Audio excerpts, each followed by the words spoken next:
Wednesday Season 2 Part 2 just wrapped up, and the finale took things to a whole new level.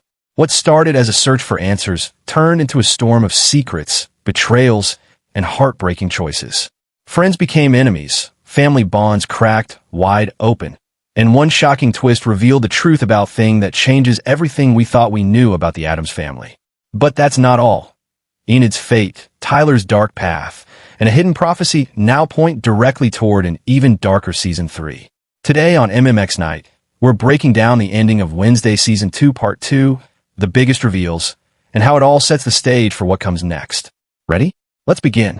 The last episode takes us to the Skull Tree, a cursed place tied to Nevermore's darkest past. Wednesday is trapped deep within its roots, fighting for air, when Isaac Knight steps out of the shadows.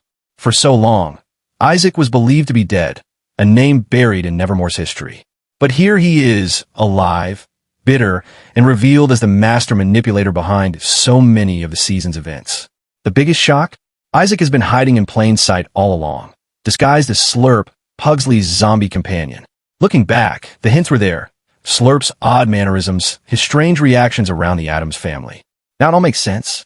Isaac used this cover to stay close without suspicion. Isaac's motives are tied deeply to the Addams family. We learn he was once Gomez's best friend, until he became obsessed with stealing outcast powers.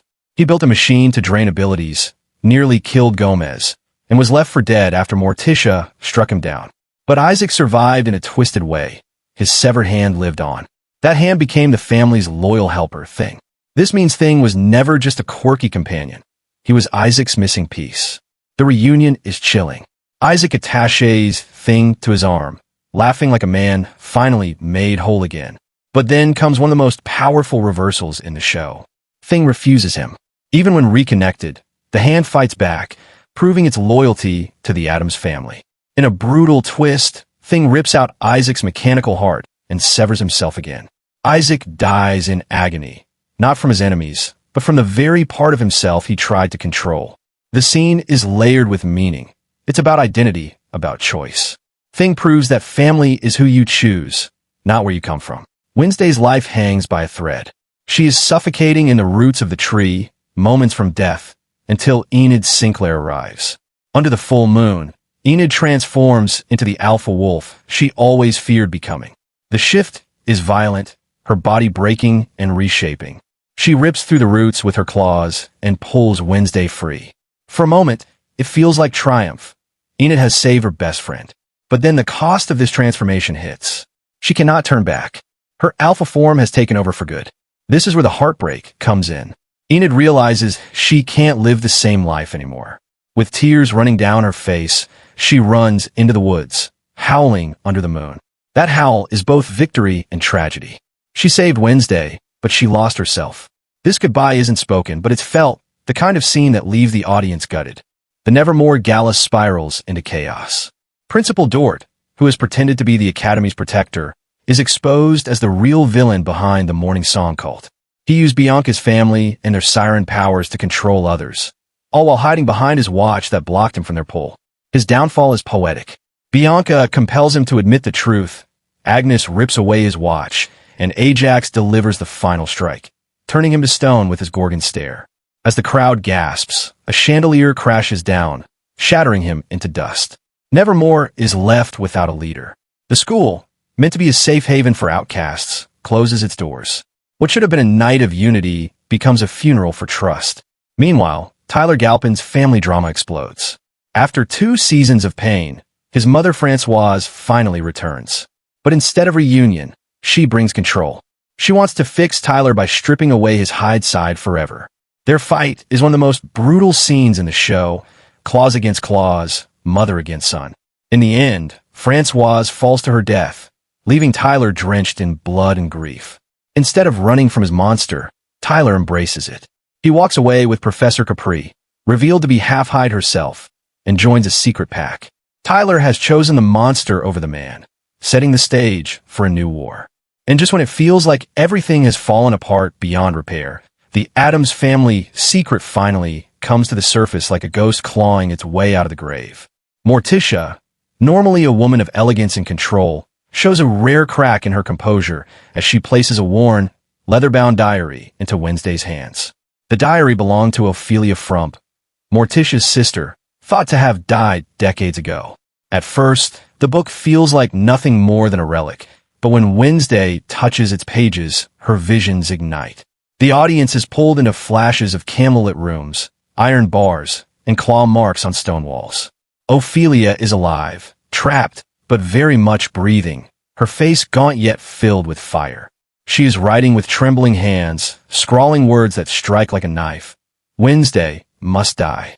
This moment changes everything. Until now, Wednesday has fought monsters, villains, cults, and her own inner shadows. But this is different. This is blood.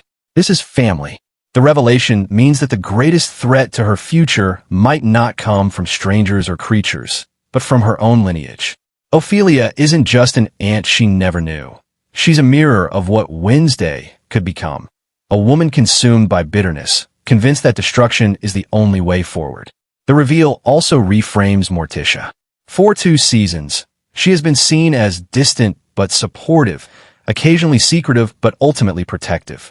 Now, we realize she has been carrying this burden in silence. She didn't tell Wednesday earlier because she hoped the curse would fade with time. Instead, it has sharpened into prophecy. Watching Morticia hand over the diary feels like a mother handing her daughter both a weapon and a death sentence at the same time. By the final moments, the entire board is overturned. Isaac Knight is dead, destroyed not by Wednesday's hand, but by Thing's loyalty. A reminder that even fragments of family have the power to choose their destiny. Enid is gone, not out of betrayal, but out of tragedy, consumed by the alpha within her, leaving Wednesday with the hollow ache of a friend she cannot follow. Tyler, broken by his mother's death, embraces the monster he once feared and now leads a Hyde army into the unknown. Françoise, a figure of control and manipulation, lies lifeless, her fall symbolizing the end of one cycle of cruelty but the beginning of another. Principal Dort, exposed and shattered, leaves Nevermore without leadership, its halls closing like a tomb. And standing at the edge of it all, unseen yet undeniable, is Oilia Frump, a ghost not of the dead but of the living, whispering from the shadows, Wednesday must die. That line is not just a threat. It's a prophecy, a curse, and a challenge all at once. This ending doesn't close the story, it explodes it. If Season 1 was about Wednesday learning who she is, and Season 2 about confronting the hidden sins of her family and legacy, then Season 3 is clearly shaping up to be about destiny. Can Wednesday carve her own path, or is she doomed to be the villain in someone else's story? The questions left hanging are devastating. Can Enid ever be saved from the alpha form? Or has she truly left humanity behind forever? Will Tyler's Hyde army rise as the greatest threat the outcast have ever faced? And most of all, when the prophecy comes to pass, will Wednesday be forced to kill her own aunt to survive? Or will Oilia succeed in convincing her niece that the Addams legacy can only end in blood? The haunting truth is this. Wednesday isn't just fighting monsters anymore. She's fighting fate itself. And fate, as Oilia reminds us, always collects its debt. And that's where Wednesday Season 2 Part 2 leaves us, not with neat answers, but with a whole new storm waiting to hit. It feels like the show just cracked the door open to something bigger. And now we're stuck wondering who's really on Wednesday's side and who's about to stab her in the back when Season 3 kicks off. If you enjoyed this breakdown, don't forget to like, subscribe, and hit the bell so you won't miss more deep dives like this. See you in the next one. Peace.